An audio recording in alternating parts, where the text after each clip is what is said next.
जय जिनेंद्र दोस्तों। श्री गणेश आय नमः। मैं आपका दोस्त सन्नी जैन और आप सभी का हमारे चैनल पर हार्दिक स्वागत है। वीडियो शुरू करने से पहले आप सभी से गुजारिश है, कृपया वीडियो को लाइक अवश्य कीजिए और चैनल को सब्सक्राइब अवश्य कीजिए। दोस्तों, आज का विषय शुरू करते हैं। आज का विषय है नवतारा चक्र, जिसको नवतारा टेबल भी बोला जाता है। दोस्तों, ये वैदिक एस्ट्रोलॉजी का एक महत्वपूर्ण टूल होता है जिसका इस्तेमाल आजकल नहीं किया जाता है। बहुत सारे लोग इसको अनदेखा कर देते हैं, लेकिन इसका प्रयोग करके हम फलित में बहुत बढ़िया रिजल्ट ले सकते हैं। दोस्तों, आपने अक्सर देखा होगा जब हम कुंडली मिलान करते हैं तो उसमें तारा बल भी दिखाई देता है, उसके अंक भी दिए जाते हैं। इसका इस्तेमाल कुंडली मिलान में भी किया जाता है, लेकिन महत्वपूर्ण रूप से इसका इस्तेमाल गोचर देखने और महादशा देखने में भी किया जाता है, जिसको अक्सर इग्नोर कर दिया जाता है। लेकिन ये वैदिक एस्ट्रोलॉजी की पहली सीढ़ी है, पहली शुरुआत है, जिसको देखना बहुत ज़रूरी होता है। अगर हमने इसको सही तरीके से देख लिया, शुरुआत में ही देख लिया, तो हमारे फलित में बहुत बढ़िया रिजल्ट देखने को मिलेंगे। दोस्तों, इसके द्वारा हम महादशा और गोचर का आंकलन भी कर सकते हैं। आपको मैं यहाँ पर उदाहरण कुंडली के माध्यम से भी कुछ बातें बताऊँगा। दोस्तों, अगर आपने इसको जानना है तो सबसे पहले आपको ये समझना होगा कि नवतारा चक्र में 27 नक्षत्र होते हैं, जिसको 9 भागों में विभाजित किया जाता है। उन्हीं भागों के 3-3 ग्रुप बना दिए जाते हैं। दोस्तों, अगर किसी इंसान का जन्म किसी विशेष नक्षत्र में होता है तो उसे जन्म तारा नक्षत्र मान लिया जाता है। उसके बाद आगे के नक्षत्रों की गणना की जाती है। इसको मैं आपको बताने का यहाँ पर प्रयास करता हूँ। कृपया वीडियो के अंत तक जरूर बने रहिए। दोस्तों, नवतारा चक्र को समझने से पहले हम ये देखते हैं कि जो 9 तारे होते हैं उसको किस प्रकार से वर्गीकृत किया गया है। सबसे पहला जो तारा होता है वो जन्म तारा होता है। जिस नक्षत्र में आपका जन्म हुआ है, चंद्रमा जिस नक्षत्र में है आपके, उसको जन्म तारा नक्षत्र कहते हैं। दूसरा होता है संपत तारा, जो जन्म तारे के बाद आता है। तीसरा होता है विपत तारा। चौथा होता है शेम तारा। पांचवा होता है प्रतत्री तारा। छठा होता है साधक तारा। सातवां होता है वध तारा। आठवां होता है मित्र तारा। नौवां होता है अति मित्र तारा। दोस्तों, जो जन्म तारा होता है ये हमारे जन्म का नक्षत्र है। उसके बाद वाला नक्षत्र संपत, जो हमारी वेल्थ को रिप्रेजेंट करता है। विपत तारा, जैसे कि नाम से ही जाहिर है, ये अच्छा नहीं माना जाता, ये डेंजर होता है, ये विपता को प्रदर्शित करता है। चौथा जो शेम तारा होता है वो अच्छा होता है, वो हैप्पीनेस को दर्शाता है। पांचवा प्रतत्री तारा ऑब्स्टैकल डिफ़िकल्टीज को दिखाता है। साधक तारा बहुत अच्छा माना जाता है, उसको सक्सेस अचीवमेंट देता है, बहुत बढ़िया। इसको साधना तारा भी बोला जाता है। वध तारा, जैसा कि नाम से जाना जाता है, ये बहुत ही बुरा तारा माना जाता है, अनफेवरेबल होता है, जीवन को खतरा इस तारे के द्वारा दिखाई देता है। मित्र तारा, जैसा कि नाम से जाना, ये मित्र के समान ही फल देता है। अति मित्र यानी बहुत ही ज़्यादा फ्रेंडली होता है। तो इस प्रकार से 9 तारों को वर्गीकृत किया जाता है। दोस्तों, जो हमारा जन्म तारा होगा उसको यहाँ पर इस प्रकार से भी रिप्रेजेंट किया जाता है। जो पहला, 10वां और 19वां नक्षत्र होता है उसको जन्म तारा बोला जाता है। यानी जो नक्षत्र में आपका जन्म होगा उसी ग्रह के नक्षत्र ही वही तारे के समान बनेंगे। जैसे अगर किसी का जन्म नक्षत्र चंद्रमा का है तो पहला नक्षत्र अगर चंद्रमा है तो 10वां भी चंद्रमा का होगा, 19 भी चंद्रमा का ही होगा।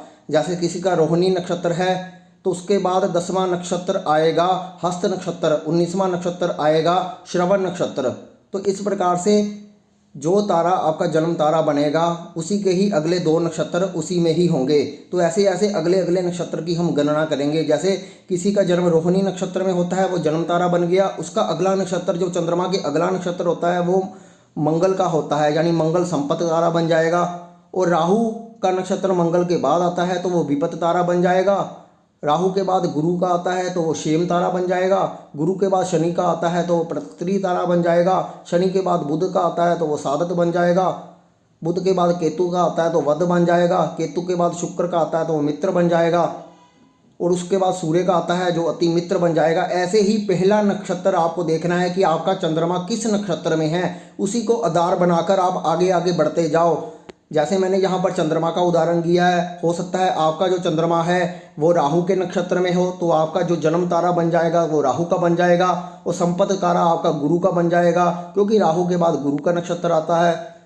गुरु के बाद जो नक्षत्र आएगा वो शनि का बन जाएगा, वो विपत तारा बनेगा। विपत के बाद शेम तारा बन जाएगा। ऐसे ही आपने चंद्रमा के नक्षत्र पर फोकस करना है।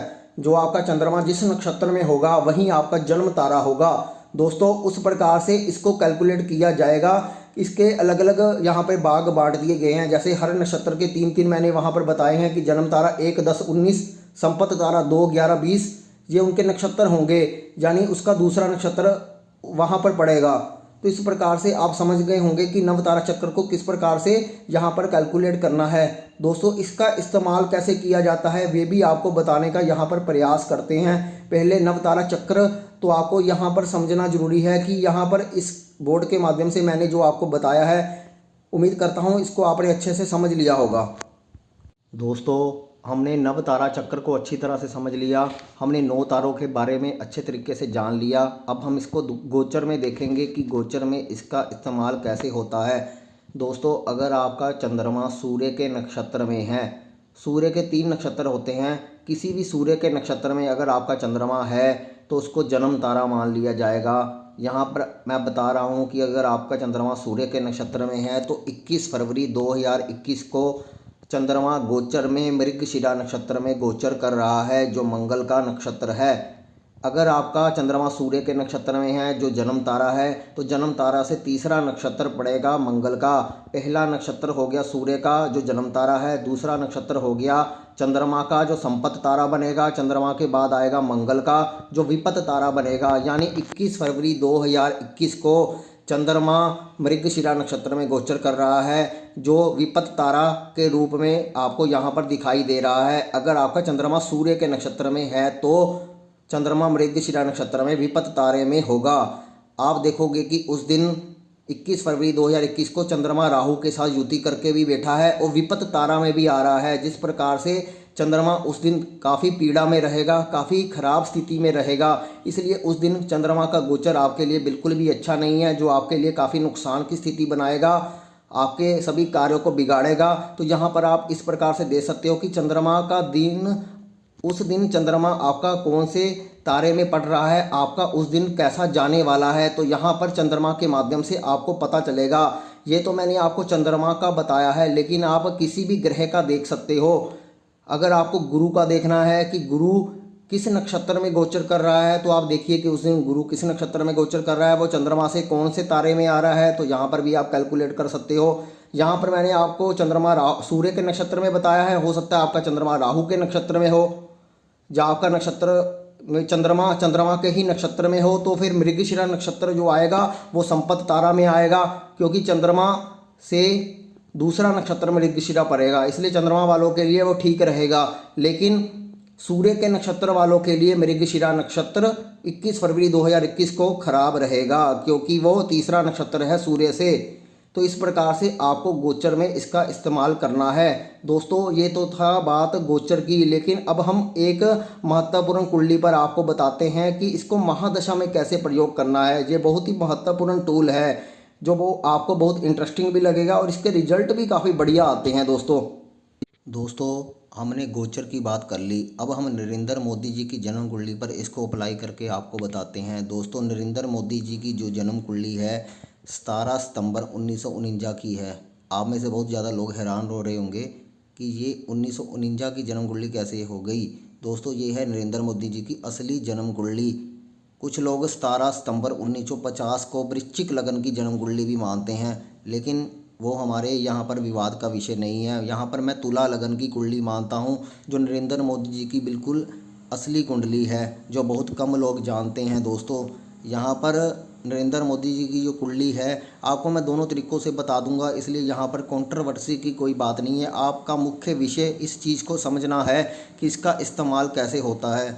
दोस्तों नरेंद्र मोदी जी की जन्म कुंडली अनुसार इनका तुला लगन है, लगन में ही शुक्र बैठा है जो सब राशि का है, मलव्य नामक राजयोग बना रहा है। तीसरे घर में गुरु है, छठे घर में राहु है, 9वें घर में चंद्रमा है, 10वें घर में नीच का मंगल है, 11वें घर में शनि है, 12वें घर में सूर्य बुध और केतु की युति है। दोस्तों नरेंद्र मोदी जी का जो चंद्रमा है वो राहु के नक्षत्र में है। जन्म समय चंद्रमा जो नरेंद्र मोदी जी का है वह राहु के आद्रा नक्षत्र में है, इसलिए जन्म से छठी महादशा उनकी शुक्र की महादशा 2009 से चल रही है। अगर राहु की पहली महादशा जन्म की होगी तो आप इस टेबल में देखिए कि राहु की अगर जन्म तारा होगी तो संपत तारा गुरु की बनेगी, विपत तारा शनि की बनेगी, क्षेम तारा बुध की बनेगी, प्रतत्री तारा केतु की बनेगी और साधक तारा शुक्र की बनेगी। यानी नरेंद्र मोदी जी की जो महादशा शुक्र की चल रही है वो साधक और साधना तारा आ रही है। आपने देखा होगा कि नरेंद्र मोदी जी कैसे तपस्या की भांति अपना जीवन जी रहे हैं, कैसे उन्होंने 2 बार प्रधानमंत्री यहाँ पर बने हैं। दोस्तों आपने देखा होगा कि यहाँ पर साधक तारा आता है। मैंने आपको कहा था कि अगर साधना तारा आएगा तो वो सक्सेस तो दिखाता है, अचीवमेंट को दिखाता है, बहुत बढ़िया तारा माना जाता है। ऐसा इंसान साधक के समान फल प्राप्त करता है, बहुत बढ़िया रिजल्ट प्राप्त करता है। और यहाँ पर तो शुक्र ही साधक तारा बन रहा है जो इनका लगन में ही बैठा हुआ है, जो बताता है कि यहाँ पर मालव्य नामक राजयोग का भी फल मिला है। और इनको नव तारा टेबल के हिसाब से इनकी जो छठी दशा चल रही है साधक तारा के अंतर्गत उसका भी विशेष रूप से फल मिला है। उनकी जो पर्सनैलिटी है वो बिल्कुल इसी प्रकार से चल रही है, इसी जन्म कुंडली के आधार पर चल रही है कि वो साधक तारा के अनुसार शुक्र का फल वो राजयोग ही भोग रहे हैं। तो ये जन्म कुंडली के माध्यम से भी सिद्ध होता है और गोचर और महादशा के हिसाब से भी यहाँ पर सिद्ध हो रहा है। दोस्तों अगर हम 1950 की जन्म कुंडली भी लेते हैं तब भी उनकी आप देखोगे कि कोइंसिडेंटली छठी महादशा ही चल रही है, क्योंकि उनका जो चंद्रमा है वो शनि के नक्षत्र में होगा, लेकिन जो छठी दशा बनेगी वो चंद्रमा की बनेगी। तो चंद्रमा उनका भी साधक तारा में ही आएगा। 1950 जो वृश्चिक लगन की कुंडली मानते हैं, लेकिन वो कुंडली राजयोग कारक नहीं है, तो उस कुंडली को मैं सही नहीं मानता। इस कुंडली को मैं सही मानता हूँ जो राजयोग से भरी हुई है।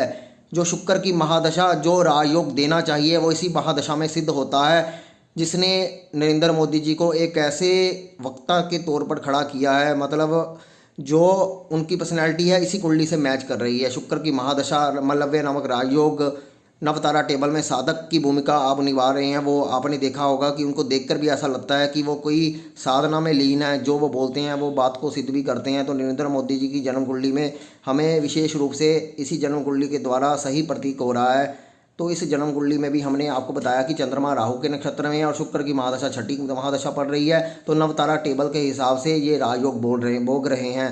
तो इस जन्म कुंडली के माध्यम से मैंने आपको बताया है कि नवतारा चक्र का इस्तेमाल कैसे करना है। कृपया नवतारा चक्र को देखने की कोशिश कीजिए। नरेंद्र मोदी जी की अगर आपको जन्म कुंडली ये सही नहीं लगती तो कृपया उस पर कमेंट ना करें। हाँ, सिर्फ इस चक्र को समझने के लिए आप कमेंट बॉक्स में कमेंट कर सकते हैं और बात को यहाँ पर समझने की कोशिश कीजिए। अगर कोई प्रश्न आपको समझ नहीं आ रहा, कोई चीज़ आपको समझ नहीं आ रही तो कमेंट बॉक्स में डालकर उसको पूछ सकते हो। धन्यवाद मित्रों। इस विषय को अब यहीं विराम देते हैं, जहाँ पर मैंने इस कंसेप्ट को समझाने की पूरी कोशिश की है। उम्मीद करता हूँ आपको अच्छे तरीके से समझ आ गया होगा। कृपया वीडियो को लाइक अवश्य कीजिए और चैनल को सब्सक्राइब अवश्य कीजिए।